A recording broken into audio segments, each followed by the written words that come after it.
Hello and welcome to the Online Trainers Podcast, where we go behind the scenes to uncover the latest tactics and strategies top trainers around the world are using to get more clients, dominate their marketplace, and get their clients amazing results. There is absolutely no fluff here. I'm your host, Lynn Trim. Hello and welcome to episode number 39 on the Online Trainers Podcast. Today's topic is always learn from your mistakes.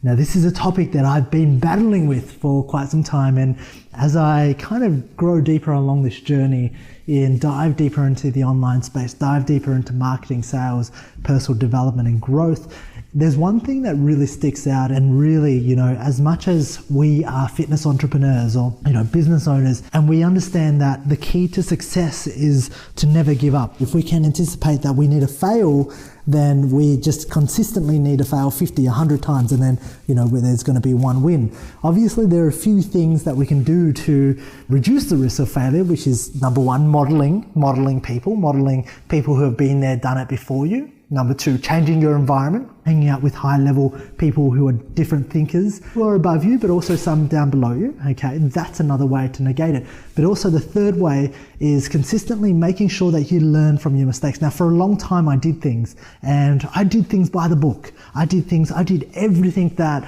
a coach, a mentor, an expert would tell me, okay? And here's the thing, and when you listen completely to someone, you tend to take their information, which is not 100% in context with what you're trying to do. Okay, nobody has the right context of what you're trying to do. Whatever I tell you on this Trainers podcast is information that then you have to go in and mold, okay, into your own online business. I think that's very important, because a lot of times back when I was growing online and, I started email marketing, I started blogs, for example, I would do everything that I read that was implementable. But the fact is, I was trying to take something that was a box and I was trying to put it inside a circle-shaped container, okay? And that was never going to work.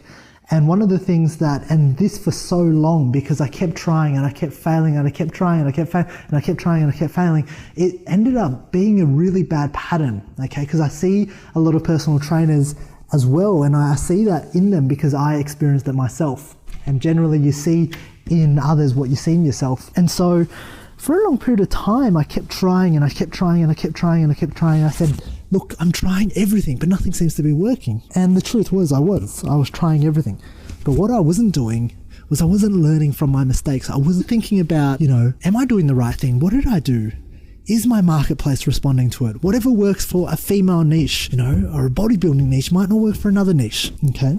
And for a long time, I didn't really understand how to learn from my mistakes or really reevaluate my actions to make sure that I was doing the right things. But also, I kept trying to throw this square container into a round bowl, and it was never going to fit.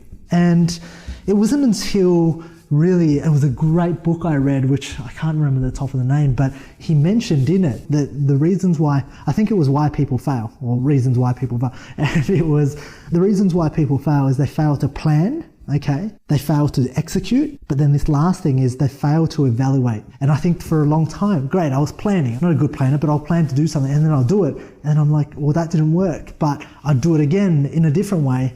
But I wouldn't know why I was doing it, if that makes sense. I wasn't reevaluating my mistakes. And let's say, for example, this might just be your Facebook ads. This might be, that you're running ads and it's not working for you. But you listened to my podcast and I told you to run a Facebook ad that was a video ad and then retarget them, and that didn't work. So, a lot of people give up on that first go. And I know, because you're listening to this podcast show, I know that you're not going to give up on the first go. I know you're smart enough to go in and say, okay, well, that didn't work. I'm going to try something else. And what happens is you're going to try something else, but you're not going to change your strategy. You're not going to change your approach. And what I mean by that is you're not testing things. What you're doing is you're trying to do the same thing, just probably using a same different method or the same message. So a lot of the times people don't really evaluate the result of their outcome. Therefore, they fail to learn why they made that mistake. Therefore, they're unable to correct it. And so what happens when you fail over and over again? This is what happens. This is why this is so negative. This is why this is so poisonous, is because then you start to believe that it doesn't work. Because then you start to tell your story, and it's true that you did try it 20 times, but you start to believe that that becomes true, that you start to believe that it doesn't work. Therefore, No matter what, if you believe, yes, you can do it, or no, you can't, it's true, okay? And having that disempowering belief in your life doesn't do you any good. If you believe you can't do something, that doesn't help anybody. You won't be able to do it. And so for a long time, if you believe that you're bad at Facebook ads, if you do something and you believe, okay, that you're bad at a particular task, that's the worst thing they can do, because then you stunt all growth, personal growth, the business growth, whatever growth in that field, in that marketing. Marketing is so important. Like if you believe you're bad at technology, that's okay, but believe it temporarily, but say that you're going to get better. Say that you're going to own it. Okay, and have a look at one of those couple of wins. And I've been very, very conscious of what I say and what I make myself believe, or what I tell myself, only because if I tell myself something enough, I believe it, therefore I'm going to make it come true. You know, I used to tell myself I'm bad at chemistry. And there's one thing in my life that showed me that I could turn things around. Okay, when I was in high school, I was like, oh, I'm so bad at chemistry. I didn't understand ions, atoms. I didn't understand, Fe2+, 4+, right? The difference, and so for a long period of time, I kept telling myself that. And then one day I just got really frustrated. Okay, and I came to this point where I was doing some chemistry homework and I was like, holy shit, I'm so frustrated. I don't know anything. I feel so dumb. And, maths has never been an issue. I destroy maths. Maybe it's the genetics. But inside chemistry, I failed. And I was like, oh my God. And what I did was I changed my belief and I said, I'm going to master this. And so I was so frustrated. I don't know what came across me. Like, honestly, I can't just say like, yes, I woke up enlightened one day and I was like, changed my mindset. No, I was just pissed off. I was so pissed off. I was like, dude, I'm going to destroy you, chemistry. That's what I thought. I thought I'm going to destroy you. And so I studied chemistry and I just went in and out. My kind of master. I don't even know what I was thinking, why I was thinking it. I just wanted to destroy it because it pissed me off so much. Okay, and it ended up being my greatest score after year 12 before going to university, right? But it was my worst and I failed it consistently. I was going to drop out. I don't know why, but that was the belief I had, that I told myself I was so bad, therefore I couldn't do it. And then as soon as I changed that belief to I'm going to dominate you, it then became the best thing. So what I'm trying to tell you is just be careful what your beliefs are, especially around ads, especially around technology, because you can do it. It's just you need to find a way. Okay. And that leads me to go back to say, look, are you reevaluating all the things that you're doing to make sure that you're finding something different? You're not doing the same thing. Because remember, if you keep doing the same thing, you're only going to get the same result. Okay. So now's the time to start looking at, is your marketing working, or is your business model correct? I see this so many times and I'm going out there trying to say, trainers, you need to change your online business model. It's not a good model. For most trainers, you're training one-to-one clients inside the gym, you're making $50 an hour, and that's okay, right? If you want to make that income.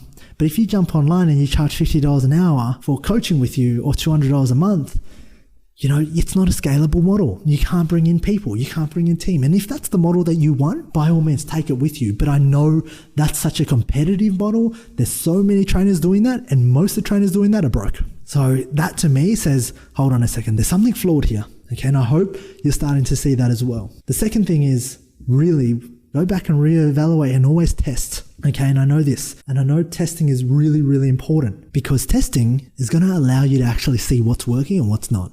Okay, test something with your clients. Did this work? Are my emails getting through? If they're not getting through, scrap them or find something else. Are people uploading their documents to make sure that their results are getting checked in? If they're not, add in something else, take that out, okay? Don't stay rigid in your structure, because if you stay rigid, you will die, okay? Die. But that's my message for today. So your one task for today is to go in and say, look, have a look at your business model, strip it down. Is it working for you? Yes or no? Second thing is, are you getting clients getting results? Yes or no? Okay, look at the feedback. How can you make it better? Is your marketing working? Yes or no? What's wrong with it and what can you do to make it better? Is your sales process working? Yes or no? Okay, but more so, and here's why I have mastermind groups for myself, because I get to understand what other people are doing and I get to catch up with them and say, hey, can I tell you about my business? And can you tell me if it makes sense to you? What would you do? And that way I get different people at different levels. And that's what you should be doing. You should be surrounding yourself by people who are on the same journey as you and reevaluating, getting ideas, because everybody has an extraordinary brain, which is leading me to go and say this. Share these podcasts and build your tribe of trainers. Build these 5 people. Go and send this out to the 5 trainers that are out there, and gonna kill it, but they need more strategy, they need more push, and go and send this to them and say, look, listen to this guy and let's break down our business model. Let's have a look at our business and let's thrive together. Okay. And that's what I want to try to empower you to do, because in a year, in 2 years, in 3 years, I don't want you to be dead broke because you didn't change, you didn't adapt. Okay. You stayed behind the trends. You stayed with a bad business model that seems to be overspilling at this very moment in time. So that is all. And if you have any questions, or if you want to leave a review, leave your honest review. Let me know which podcast episode you enjoy and why. But most importantly, go and share this with somebody else who you can keep accountable and who you can be kept accountable to make sure that you're getting stuff done. Have a fantastic day. Alright, if you enjoyed this podcast, please leave me a 5-star review on iTunes, and feel free to leave a review, and that way I can respond and I can take that on board in developing content to serve you. Now, if you're not a part of the Online Trainers Club on Facebook, please do yourself a favor and be a part of the conversation. That's where I add daily tips, tricks, and strategies on how you can build out funnels, how you can get more clients, and ultimately become a better online coach. Thank you for listening.